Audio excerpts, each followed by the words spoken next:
High বন্ধুরা, good morning. তো দেখো আমি এখন ডিউটি থেকে এসেছি, তো এসে দেখি দিদিভাইদের ঘরে এই পিঠাটা দিয়েছে। এটা কী পিঠে বলো তো? পাটি সাপটা। তো তোমাদেরকে কার কার খেতে ভালো লাগে তোমরা বলো কমেন্টে। তো তো আমার তো অনেক অনেক ভালো লাগে এই পিঠাটা খেতে। তো এটা পাটি সাপটা, ক্ষীরের পাটি সাপটা, তো দারুণ দারুণ খেতে। তো দেখো,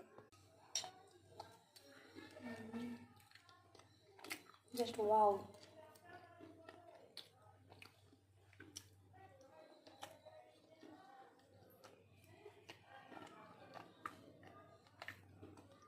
দারুণ দারুণ।